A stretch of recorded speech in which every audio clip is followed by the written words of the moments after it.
Okay, well, on to something else. Let's think positive. So Let's think you're positive thoughts for a while. So, good morning, everybody. And I don't know if anybody was on the Axon huddle this morning. So they talked about the Axon leads, and the leads are actually they are not leads. They are handing over clients, really, is what it is. So they're getting the leads. They have their ISA people scrubbing these leads, calling these leads, getting these people to the point where they are ready. It isn't like, oh, they just get a name and they pass it to you guys and you have to do that. They are using their ISA and they are going to be way beyond that point. So these should be good, qualified people looking to buy and sell.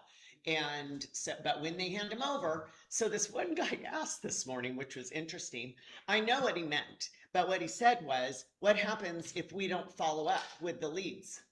Like, and so Chase said, well, then you're fired and you'll never get another lead. Basically, he said, because we're spending all the money on the leads and the ISA to scrub them and get them to that point to nurture them so that when you get them, yes, we need closers. All you're really going to be doing is closing them. So the Axon leads should be decent leads. They're 25%, which is better than Op City. They're further in the process, which is better than what Op City is doing. So I would, sign up for them, but do not fool around with it. And they're going to be phone calls. They're going to be a live transfer, and they're going to be they'll come through Lofty, but it will be a call. So I would suggest answering your phone. When's that go live? It's live. It's just they Okay. haven't got. I signed up for it too. Yeah, they that's just why haven't got the leads going yet. They're Okay. still working all the leads. Okay. They're just nurturing and going. How do they filter the leads, like, as they come in to who? By area, by MLS. Okay. Mhm. Okay. Yeah, and I think they're going to limit it by, they're not going to have 1,000 agents in one area getting leads. So if you want to do it, I would do it sooner rather than later. And there's nobody else that's Axon in Central California, so we're probably okay.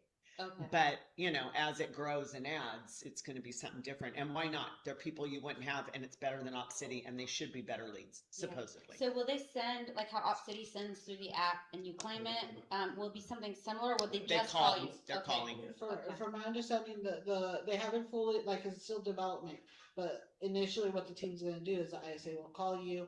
Once you claim it, they'll send it to you on Lofty, or you will be getting it on Lofty. Okay. Because they're also doing warm check-ins. So if you close it and you didn't pay it, the ISA knows. And basically, you just cut out the ISA, you're fired, you're still on the hook for 25%. Right. And so I think, and the ISA is just going to go down the list of who's getting the leads. So if you don't answer your phone, it's going to the next one. Mm-hmm. Okay. So that was that about Axon leads. There also was a program they're rolling out, and it has something to do with SBA loans. And it's getting a small referral fee if you if someone who is, and there's certain guidelines, I think it was like a 650 credit score, you have to be in business for 2 years. So this isn't really a startup thing, but maybe if you've been in business, maybe leasing a building and then you wanted to buy a building, and they say they can do an SBA loan in 21 days. And you'll get a 0.5 bonus for it. So it's not a real estate, it's more of a partnering or referral. It's not a real estate connection. It's not like a 3%. I guess if you were selling them a business, it would be. But then he said by the end of the year, they should have a program that is for people that are starting a business or acquiring an existing business. So another avenue to make money. But that was all discussed this morning in the huddle. The huddles are good. This one went on like an hour and 5 minutes, which is long. Normally you get everything you want to know in the first 30 minutes because Chase and Austin get online and they do their announcements right away. And then it's like more Q&A after that. So if you can log on for the first 30 minutes, there's usually some useful information that shows up. And then after that, it's Q&A. Okay. What else? Anything else you can think of, Jackie, that we need to talk about? I'm having to send out about 20 CDAs today. So make sure agents are sending in your CDAs, TCs, and keep your sky slopes complete. Like the sky slopes tells you what it is. As agents, if you're not paying your tech fee on your sky slope books, it is slowing me down that I am having, as I submit a CDA for review, they're having to kick it back to tell me to add a tech fee, so they have to go back and recreate the CDA to do the tech fee. Well, the So- easiest thing is just pay it all up front. Pay your tech dues, fee up pay your front. tech fee, and so that if not, it does come off of the CDA. So if you can, I'm trying to catch it ahead of time and ask my list of who owes first, so that we can minimize. the I double think part of the problem is that SkySlope email comes across as spam because I've gotten it and I keep deleting it because I'm like, I'm not clicking on this. Yeah. Because we don't click on anything, right? Yeah. So I have no idea what it is, and I'm like, hey, I'm just going to pay my tech fee up front, so it's done. But that is part of the problem. People don't know what it is. I know Bridget got it. Mhm. I've questioned it. I keep deleting it. I had no idea it had anything to do with accent. So SkySlope is where Accent Books is going to be like all your financials. So it's still in development. They're still loading everything in there. They just changed the accounting team. So eventually, what's going to happen, realistically, I think by the end of next month, at the rate they're going, in SkySlope, you can see who's in your downline. You can see what you've been paid and what you've been paid on your commissions. There will be discrepancies because there is what you were paid under downtown versus what you were paid under Accent. So for those that came over from when we still had deals under downtown itself before we merged in with Accent. So anybody that goes Accent now, it'll be there. So like in the sense of you gals that came from another brokerage, you're going to have two 1099s. You're going to have from your previous brokerage and you're going to have from Accent. So Accent will only reflect the Accent closings. I'm familiar with the Sky Slope, what they set up with the tech fee, because that's how we did it there. So I do know to look for those, but I have to like reset up it's going to junk. Yeah. And so it goes into your Accent email, and yes, the initial ones go to spam. Okay, so Quick question. So those leads that you were talking about, that's the FISBO ones? no, accent leads. It's totally different. Okay. Fisbo.com is Never something different. Okay. And you pay FISBO $2.99 a month, It's right? $2.99 a month. That's listings. Mhm. But that's doing 150 flat fee. There's a whole training you need to go to for Fisbo.com. And what that is, that the idea behind Fisbo.com is if they want to do a Fisbo, you list it for them. It's 150 flat fee. But what you're really hoping is that when it doesn't sell, then you make them an offer and they list with you ultimately. So, and you're not, but you are it is data entry only. All it is. You are not their agent. You are not doing anything. And you're just, but if buyers come off of that, those can be your leads. There's a lot of ways you can make money off Fisbo.com, but you've really got to listen to the training. So how do we sign up for the Accent one? It's on Lightspeed. It just says Accent leads. So when you go down to when you go to Accent Lightspeed, you log in with your Are you on username. Lightspeed? Here, turn it around. I'll show you. You just go to Training It's in the center. main one, right? Start And you go training. down. Mhm. And I- Lightspeed. Oh, And it's such a weird thing if you're typing your bar. It's under programs. Should be that one right there. right there. Accent leads. Sorry, Right there. typing for you. Yeah, so Lofty is different than Lightspeed. These are two separate things. Sky Slope, Lofty, Lightspeed. But we are going to do it. So I've got trainings all set for July, and our tech training is Lofty. We're going to start working on Lofty again and learning how to put leads in because we keep getting new agents, and there's a lot to do on Lofty. So we're just going to take it one step at a time. Okay, so we are going to do our drawing. Now we've got it here. We've got it all set up. We don't need cards. So Gunnar, Wait, what? Got the wheel. we've got the wheel. Gunnar has. It's packed. It's got all 109 agents in there, and that way there's no funny business, and Sarah picks fake cards. And you make sure Sarah's in there, right? Yep, everybody's in there.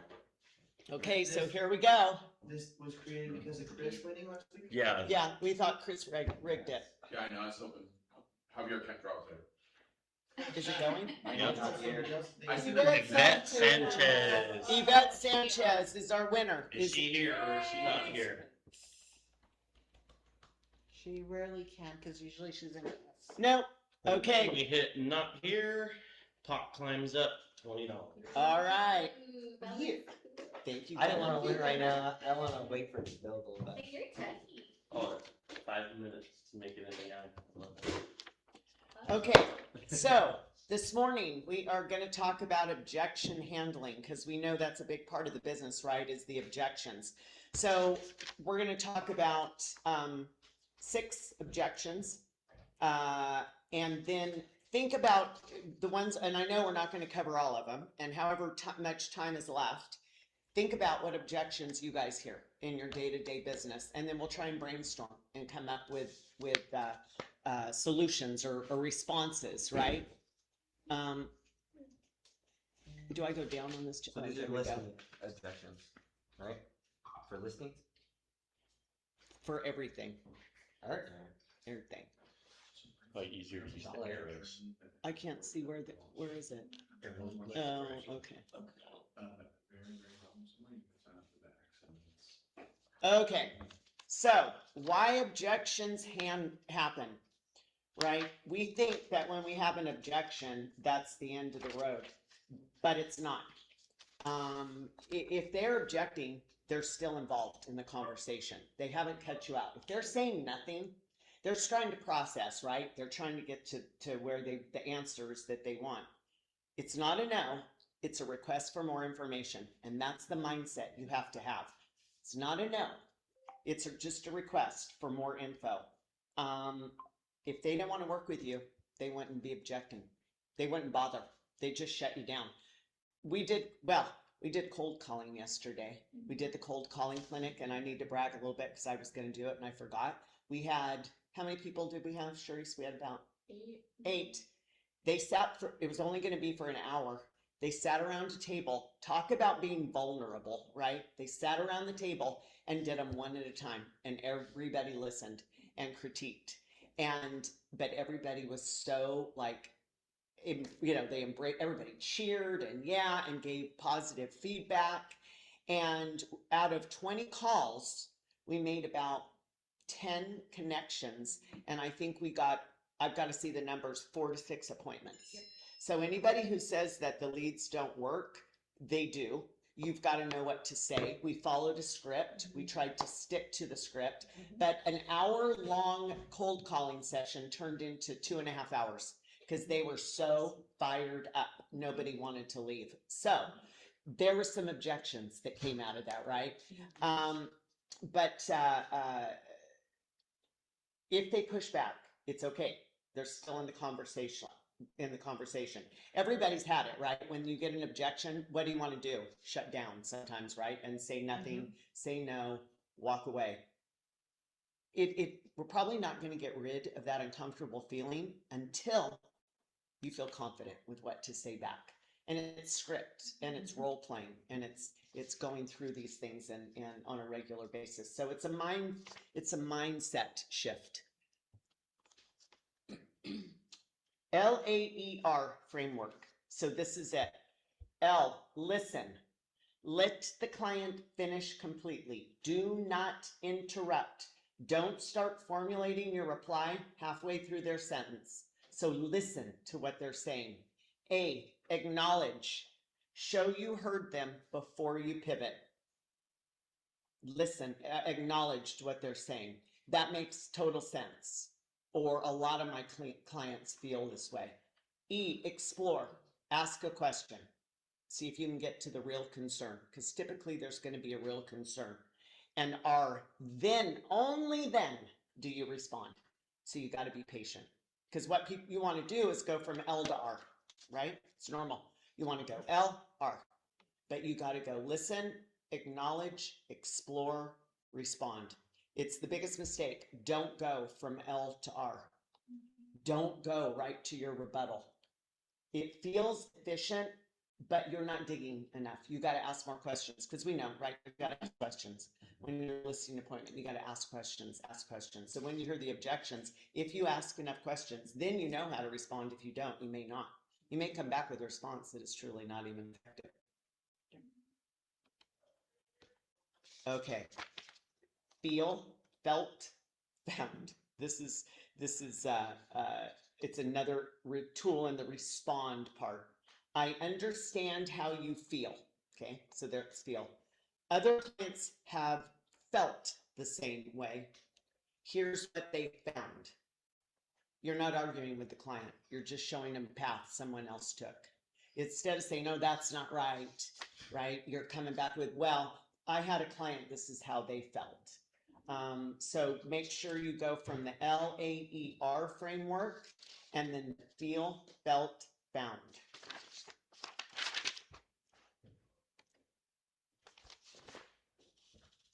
Acknowledge.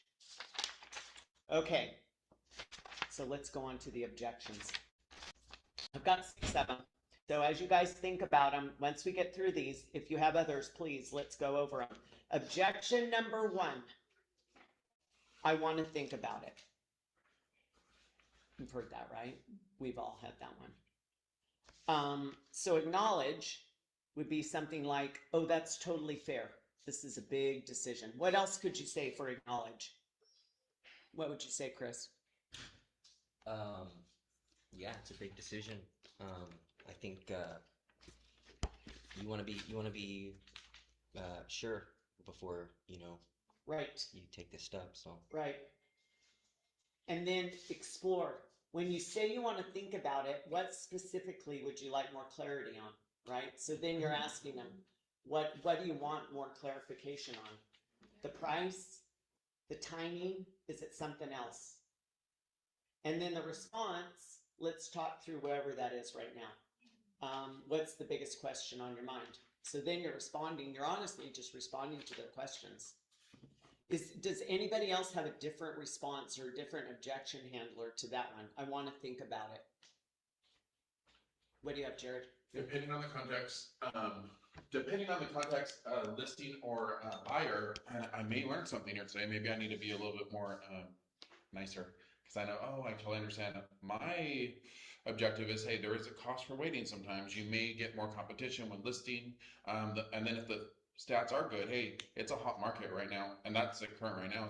People are waiting for offers for listing. So if you decide to wait, the market could change, be a disadvantage for you. So that would be your response if they said, I want to think about it. I want to think about it, the timing, Yeah. right? If they're talking Yeah. about timing. Mhm. What about if it's a buyer? If it's a buyer, I would tackle that objective to be like, hey, if you decide to wait, I totally understand. But what if you miss out on a house that's available on the market today, and the next 6 months, just nothing's like it out there, especially in Porterville. And I whip out the MLS saying there's like 83 to 90 homes on inventory here. Visalia is different. Yeah, 300 something. So Porterville in particular, I would just say, what if we miss out on that really good house for you though? That's the only Would you thing. regret it? Yeah. Would you regret it? Yeah. That's a response. So this kind of leads, I'm going down a squirrel hole here, but here we go. When a buyer says, oh, like say they get a counter offer and it's $5,000, right? Gunner had this for 10. We just had this discussion. 10,000. Buyer's like, ooh, 10,000. We didn't want to go up that high. The difference in a payment, 10,000 for a buyer is $70. $70, right? But to a seller, that is $10,000 in their pocket. Gunner's buyers are asking for closing costs. That's cash they're going to use to fix up this house. Do you mind paying $10,000 more? It costs you $70 a month, but you have your cash to do your remodel. Seems like a win-win, right? And the question I told Gunner to ask is, well, if you don't do that, are you going to regret losing that house for $10,000 or for $70 a month? Are you going to regret it? Sometimes you have to go back to that pain point, right? Like, are you going to regret doing that? One of the questions I ask is it worth missing out on this house for $5,000 or $10,000? Yeah. Like, sit and think about that for a Put minute. it in perspective. Mhm. Because they get very caught up on price, very caught up on price. Gunner's clients, when they went and looked at this house in a great area, but the house was full of cats, and he said there wasn't cat urine everywhere. It just was cats everywhere. It smelled like musty animals, and because the buyers saw that, they assumed the house was priced incorrectly, and it wasn't. Gunner and I did a market analysis. If that house was cleaner, it would have been $10,000-$15,000 higher. But buyers in their mind, oh, well, it's I'm not paying that much for it. But do you really know the value? So Gunner did a market analysis for him, showed him where it was supposed to be, and then move forward with that. So that was a good objection handler for Gunner.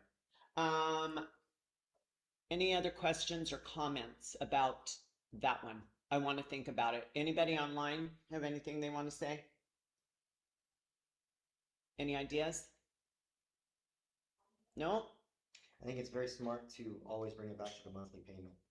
Monthly So- payment. $10,000, somebody may be like, yeah, $10,000 is worth walking away, but $70 a month, oh, yeah, I don't know. Yeah, I'll probably just pay $70 a month.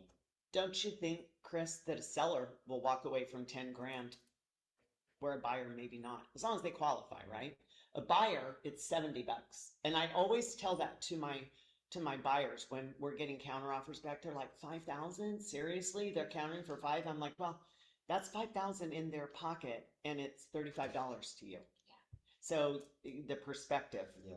between a buyer and seller. And also, I think letting your clients walk in the other side's shoes, right? Getting the buyer to understand it from a seller perspective and a seller for a buyer's perspective. I think it's important to be able to do that.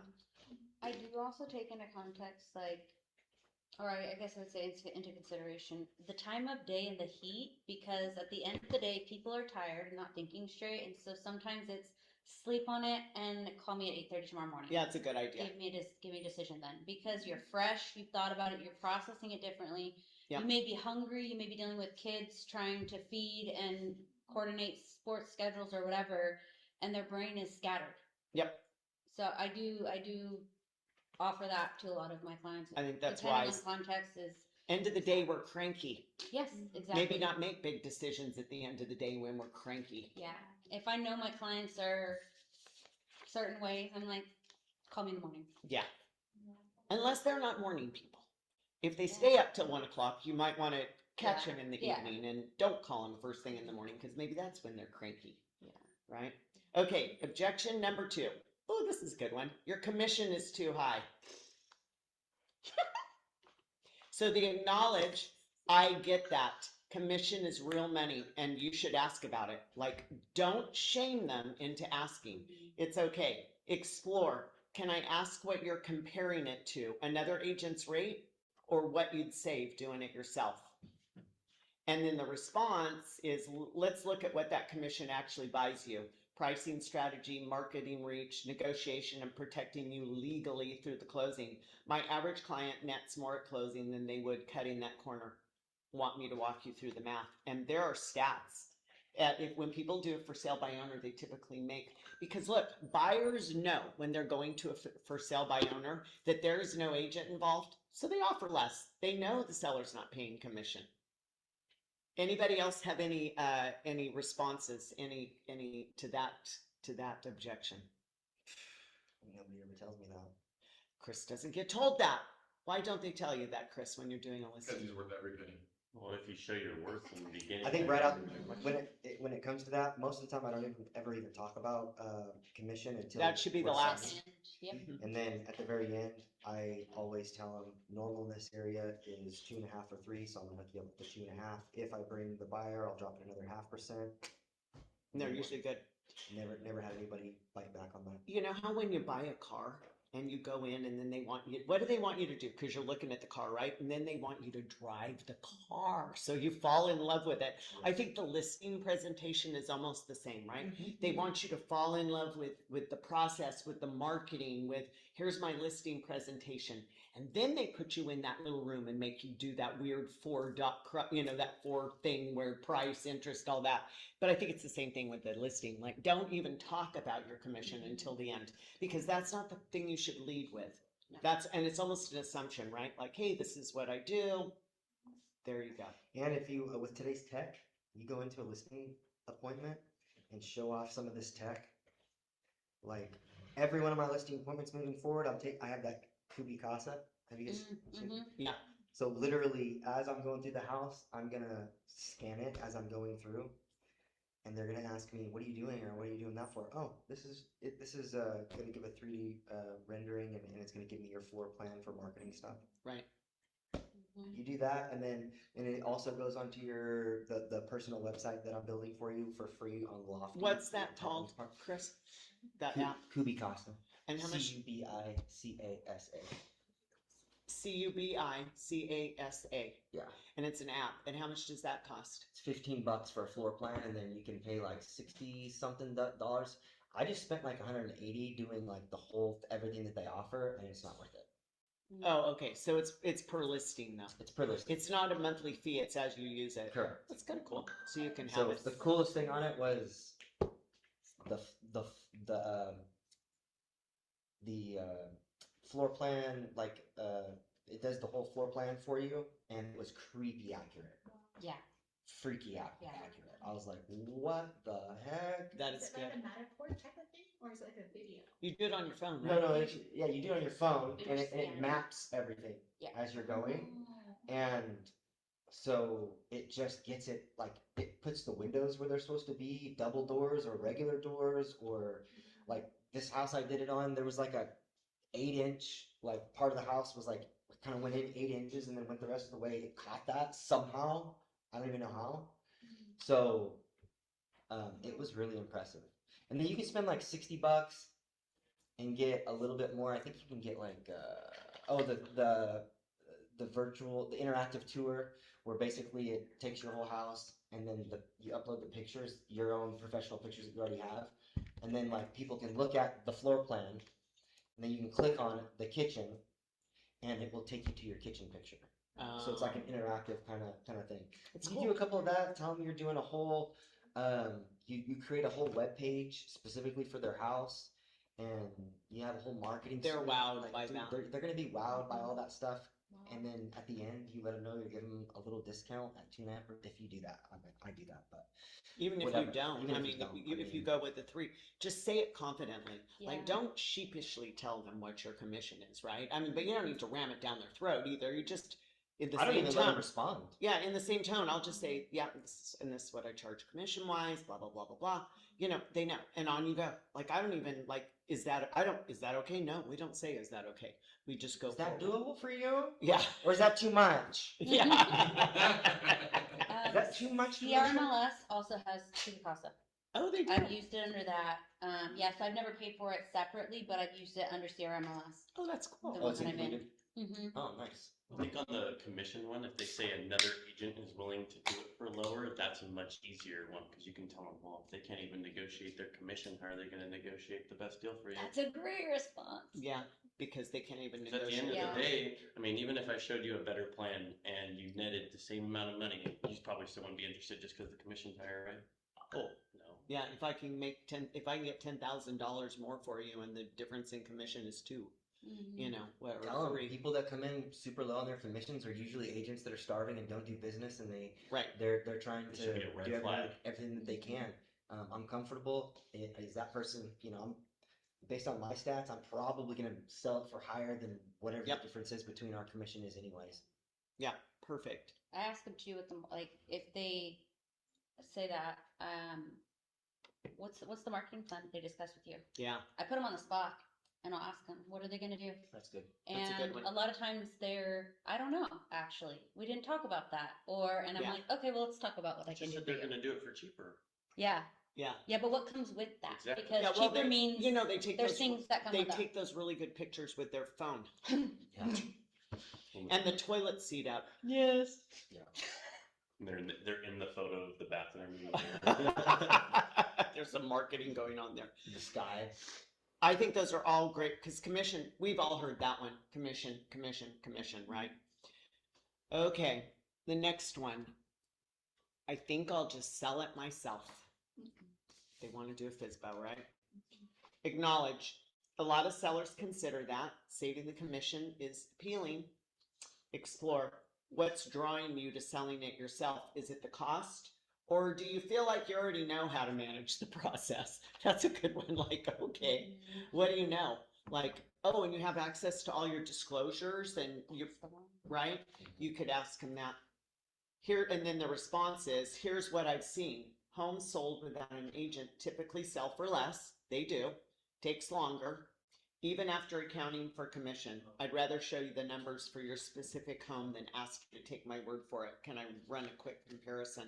I think the other thing that for sell by owners forget about is we know good lenders, we know bad lenders, we know programs, what will work, what won't.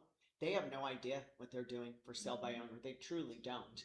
And there's nobody guiding that transaction. So they may think they're going to get more for it. They'll save some commission, but they lose out on, typically they just get less money. Plus you're exposing it to a smaller pool of buyers. The bigger the pool of buyers, the more chance you have more offers, right? So smaller pool, less offers, less chance of a bidding more.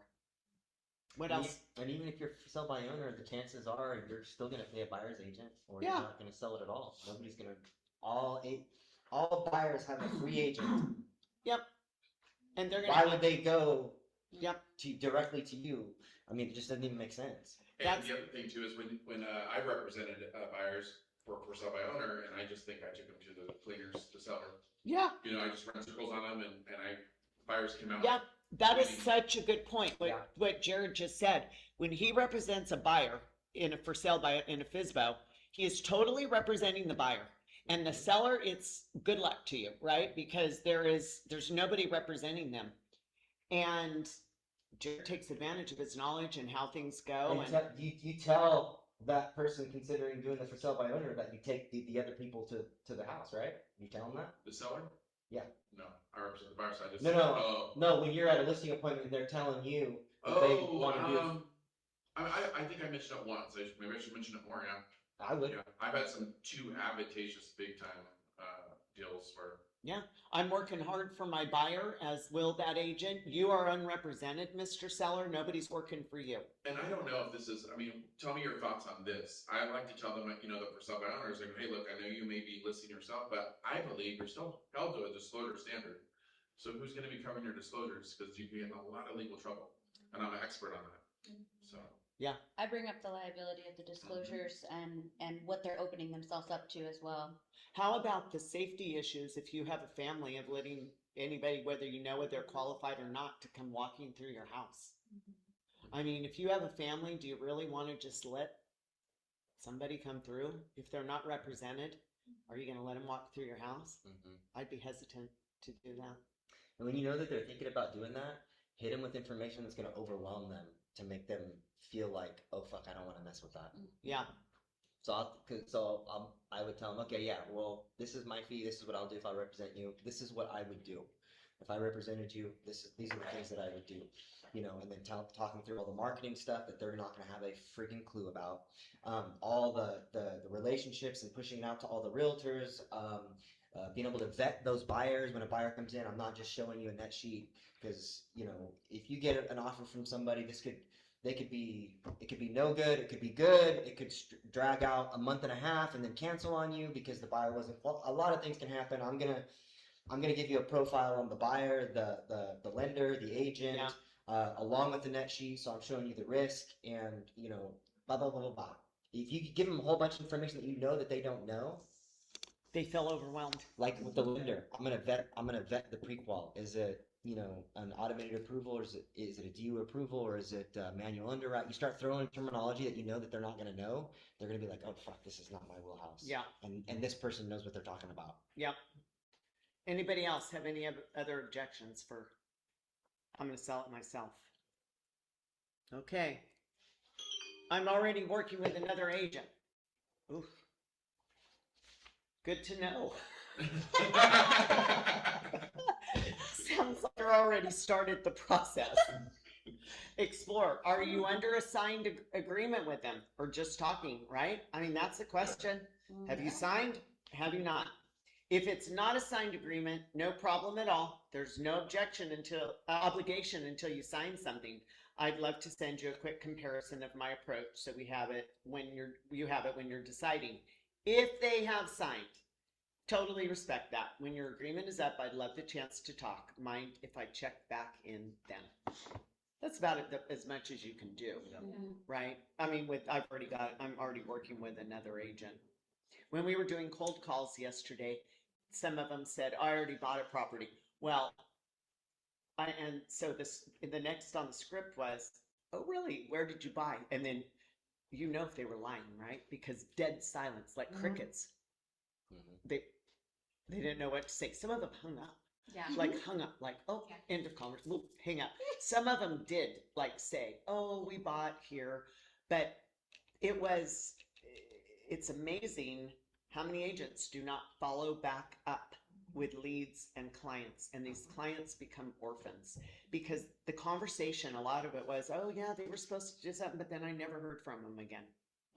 Goodbye, you just lost that client. So even with saying, oh, you're worrisome with somebody, that's great. Do you mind if I follow back up? Put them in Lofty, assign yourself a task, call them, see what they've done.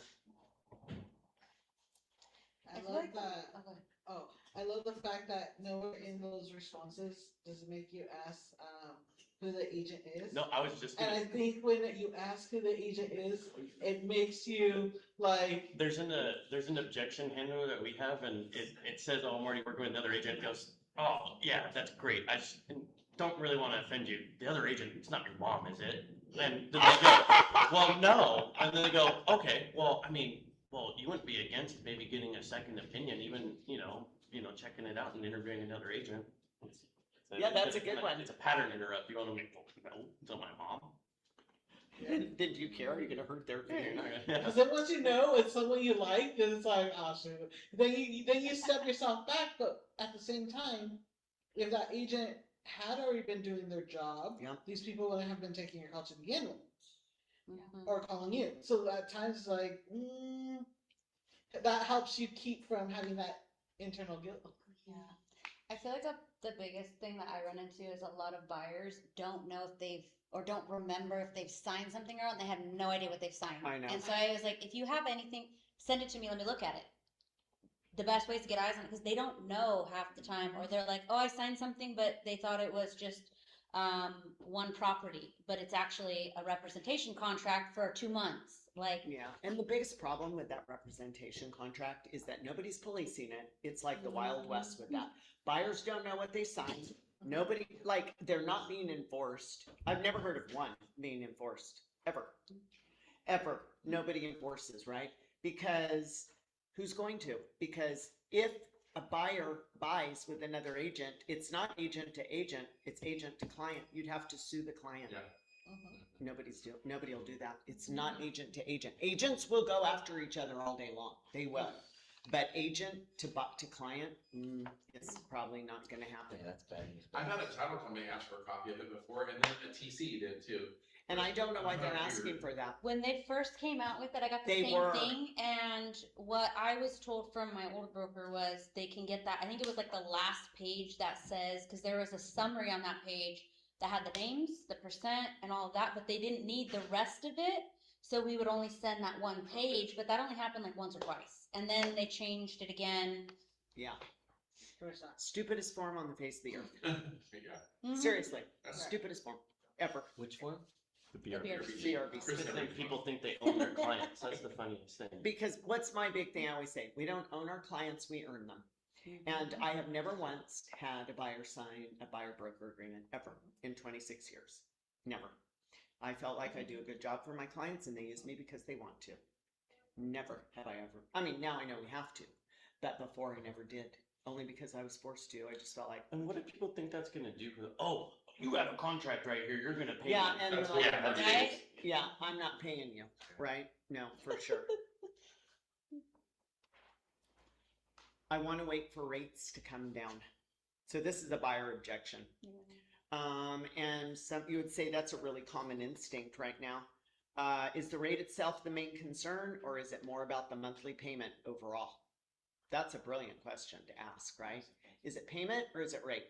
Is it ego or is it payment? Like, what is it? Do you want to brag to your friends?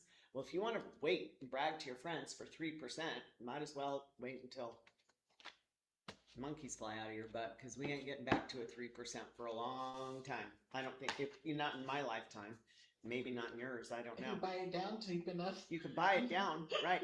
Chris knows. Chris is the master at manipulating the mortgage to make it work for the buyers and what they need. You have to find out, are they cash sensitive or payment sensitive? What is the sensitivity for the payment for the client? So, there are ways to get around that. And then if it's a temporary thing, you can do Yes. the buy down. Yeah. Just a temporary buy down. Or when rates drop, refi, right? Yeah. And that's the other thing. When rates drop, buyer demand jumps. More people get back into the market. Then you're going to pay more for the property and possibly appraisal gaps and multiple offers. So rate you can work with. If you buy down here, your rate's up here, you refi down here, that's a win. Mm-hmm. If your rate's here, but you buy up here, there's no changing what you paid at. What you paid is what you paid, right? Anything else? Any other responses for buyer concerns? I have a couple lenders that I work with that will also do like scenarios, like if they buy now at this rate versus waiting and what that looks like. So What it they costs. get to see the numbers in front of them and go, oh my gosh, like, and I think 10 times out of 10, they end up buying now. Well, when you really put it in perspective, when you rent, it's 100% interest. Mm-hmm. Bridget, what factor are they putting in there to make it look more beneficial, like just a home sells Appreciation. going up?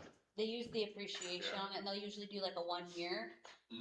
Sometimes they can do like a 6 months. I don't know that and outside of that, I don't know. Yeah. Yeah, remember Wes did that for us before, where remember when we did that training, Chris? Like if you wait a year, this is what it costs you, because you've lost all the appreciation and all the money you're putting into rent, right? Because that's gone. Combined. You might as well just flush that all down the toilet. And I think the title app has a graphic to make that too, along with the rent versus buy. Magenta or? Almost all of them have Oh, do them. Like Chicago has it. I'm pretty sure Stewart has it. So I'm pretty sure Magenta would have it too. Yep. I haven't seen it with Magenta, but Oh, okay. assuming knowing Chicago has it, they'll have it too. They have it. They'll have it eventually. Yeah. So that one is, I think, the easiest one to overcome, because it's just facts and it's just numbers. And last but not least, I'm just looking right now. Okay, acknowledge it. That's completely fine. Looking is how this starts for almost everyone, right? Explore. What would you need to happen for just looking to turn into ready to make a move? And the response, let's set up a simple search so you can see what's out there with zero pressure. If something hits, you'll know, and I'll be ready when you are. I think that is so good, right? Because when they come to open houses, oh, we're just looking, we're not interested. Then why are they in an open house? Yeah. Like, I don't go to a sporting goods. I don't go look at fishing poles if I'm not looking for a fishing pole, right? I don't just go into Big Five and look at fishing poles for the fun of it. It's the same thing with houses. I don't think people go and take their guys time. do though. I think we definitely go look at guns and fishing. Because you want to shoot them. I look at them a lot. Because you want to shoot There's them. a want and Right. need to go do that. Right. So when they say we're just looking at an open house, I would see if you can get them into a search, like kind of see in a perfect world, you don't, no pressure. Let me just send you stuff so you can see what's on the market and you can follow along. When you're ready, you'll be real familiar with the market. Yeah. One of the responses I usually use to that is like, okay, great. What's your perfect house? Like I get them in that imagination scenario of like, if you could describe what the perfect house would be, like, what would that be? And then I use that to create the search. And then and then I'll ask them like, well, do you know how much are you comfortable with paying? Yeah. Per month, to give me an idea of what that would look like. And then from there, I can set up search criteria to send them homes, or I can say, okay, should we double check that with the lender? Like maybe just do a soft pull to start, just to get their foot in the door. The lender has their contact info and we get that ball rolling that way. And then a lot of times they end up pulling the trigger way faster than they thought they would. I think so. Because I think the scariest part for people is the lending part. Mhm. They're scared of it. They're petrified. that the lender's going to see something, it's going to be embarrassing, whatever. Lenders have seen everything. They don't care. They do not care. But I think how many times I've set people up on searches, oh, we're just kind of looking. And I keep texting them, and then all of a sudden they'll say, yeah, we want to see that one. And that's where it takes off from there. I feel like most of the time, if they're a first-time home buyer, when they tell you that, it's because they think that they can't. Yep. And then if they're not, if they own a place already, then it's probably a little bit more legitimate. But you want to find out what their motivation is. They're trying to upsize, downsize. Once you can kind of key in on that, then you can kind of prod a little bit, get some more information to kind of paint the picture of what would get them to do something. Then you're good. Yeah, for sure. So those were our 6.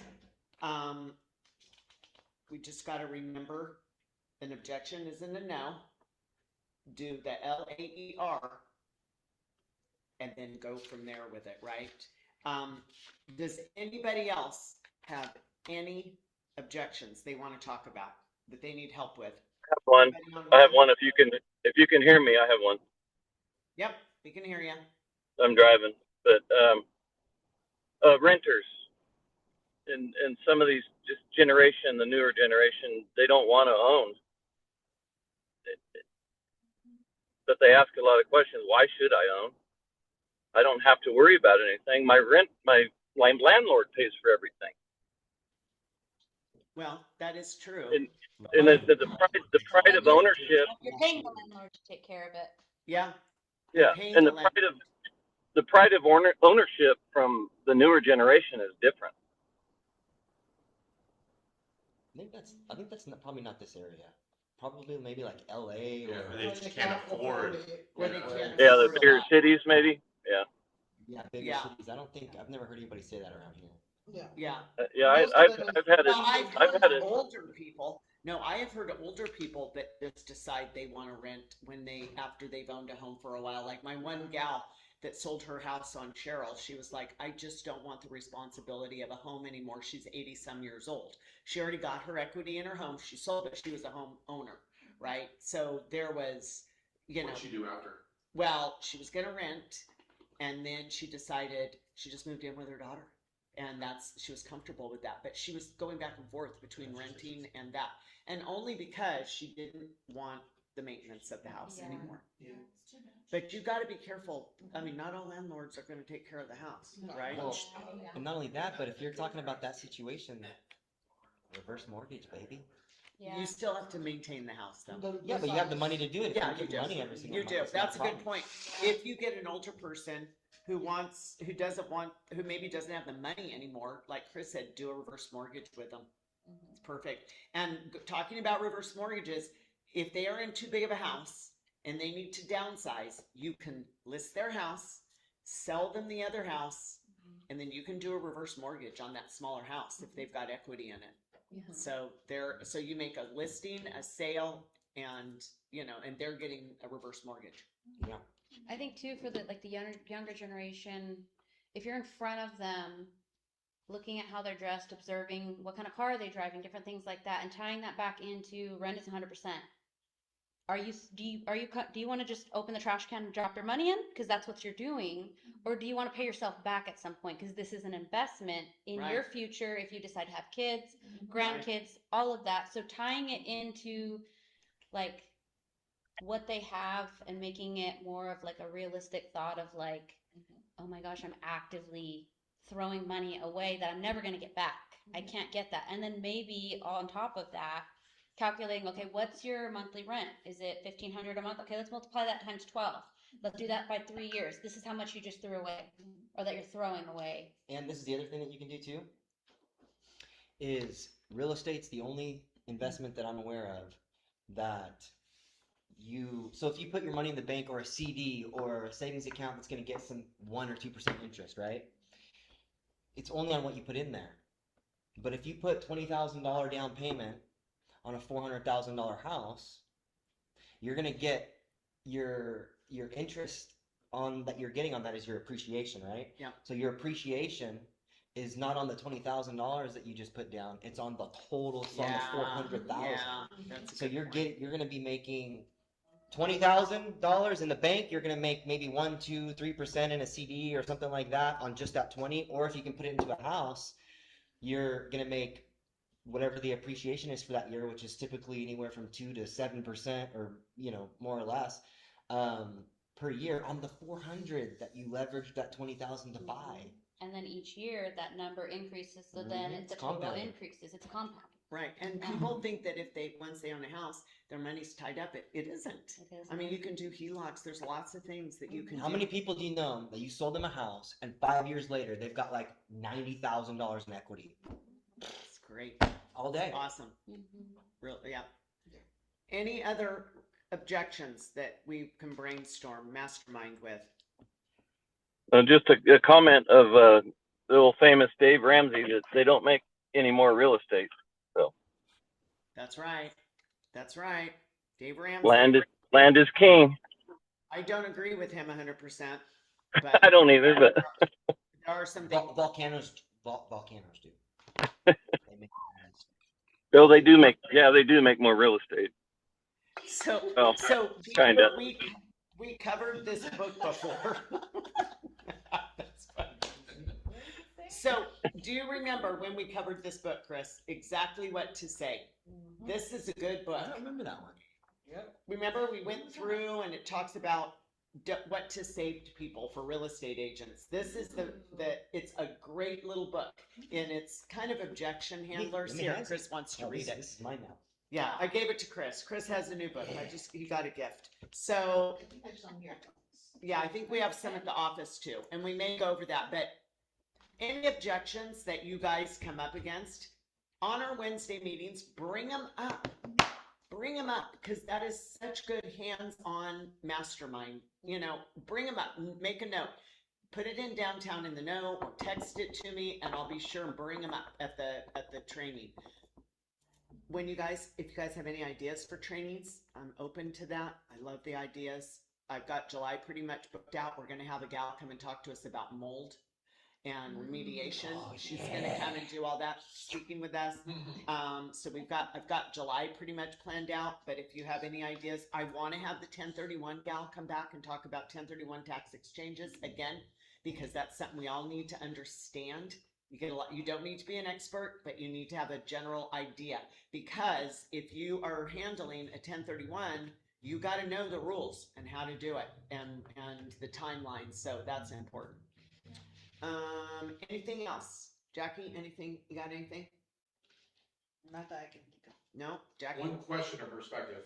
When I think we'd all can agree that, realtor one gets a listing that lists way too high, then they're dissatisfied, it expires, and realtor two comes in, it's already an uphill battle because thing's been on the market for a while, So if a for sale by owner puts their house on Zillow and realtor, it's never entered at MLS, and then 2 months later said, screw it, I'm gonna list with the realtor. It can't get into realtor.com if it wasn't with the realtor. Oh, It can't get into Zillow if it's not with the realtor. So the only way they'll get onto that is through getting through an MLS by having been with an agent that did an entry only to MLS. Is that the new thing? That's the only way. You can't post business. Zillow started getting rid of them. Like they're There's supposed one to I'm be aware letting of, go. I just want to know. Then they probably are still, but they're supposed to be getting away from Okay. that. But realtor.com you can't get on there unless Okay, it's so, through an okay, I MLS. have seen on Zillow. Yeah. But okay. Okay, so we talked about X and leads. Lightspeed. If you're not on Lightspeed, you need to get on Lightspeed. You're missing things. It's the hub. You got to get on there. And Lofty. So X and leads, Lofty. If you guys are not on Lofty, you need to get on Lofty. Lofty does so much, especially on your listing presentations, like Chris was talking about that. Chris and I sat down here and messed around with Lofty. There's so much you can do. These seller reports, it'll create videos for you. I mean, just instantly does things. When you do a seller report, it gives a report of all kinds of stuff to the seller. Just don't. When you're on that little page, I was playing around with it. Yeah. And you know how it's got the little arrows that shows newly listed, Yes. just listed, in escrow. Yeah. I was accidentally clicking on those. Don't click on those because it goes into the seller report. So my seller's got the report and they're like, oh, it went pending and then sold and then back active all within like a minute. I was like, Oh, that was me. I create a test link with my own personal email Yeah, to that see I what you're use getting. in there to play with stuff like that. But Yes. thank you We for did that. that. We did that too, but we missed clicking that. We missed clicking that. Yeah, we missed that. But if I was going to tell anybody to do anything, it would be I would sign up for Accent Leads, because if you wait too long, you're not going to get any. You'll be at the end of the list. And I would also be on Lofty and figuring out how to use Lofty. I did 20 CDAs within yesterday and the day before, and of those 20, I think I plugged in 15 leads. So that means the agents are not plugging in their leads. And if that transaction has 2 people on there, I only put 1 in. I didn't put both people. So you need to be putting in your leads in there. And if you don't want to put them in, get your TC to put them in. Mhm. I mean, give your TC some closing tasks that you want them to do, and that could be one of them. But you're going to be sad if you don't put them in and you don't stay in contact with them, and they're your buyer, and 3 years down the road, there's their house on the MLS, and you're not the listing agent, and you're going to be very sad because you just didn't even communicate with them. And Lofty, we pay for it. I mean, Lofty by itself would be about $500 a month for you to buy Lofty. We have a $50 tech fee. Believe me, we get And way more than $50. I added my sellers onto my last listing, and you can go on there, and their scores are like in the 90s because they're constantly on it. It's great. Yeah. So it shows them. Just try to do everything, all the marketing stuff, as much as you can. Try to do it through Lofty because it will log it and send it to them. Versus some other stuff, like if you just go straight to Facebook, for example, and do a post, and you boost it and you do all that, it won't tell them. But if you can do all that exact same stuff through Lofty, and it puts it on the report, so they get it every day, every They day. can or see it 3 says days. promotion. Yes. It And tells then them what's every happening. So it time. looks like you're Cool. I didn't working for your Yes. clients. And then when somebody registers, clicks, not only does it go into your Lofty, but it also goes onto the home report saying a interested party submitted information for your house type, Yeah. on your Yeah, it's advertisement. brilliant, That's really. cool. It is. Okay, guys, thank you so much, and I hope you got something out of that, and come up with your objections. Yeah. I don't know how to turn it off, Jen. Got it. It's been like a month now. Yeah. Well, we were on. You gotta watch your before. fingers. Should have been.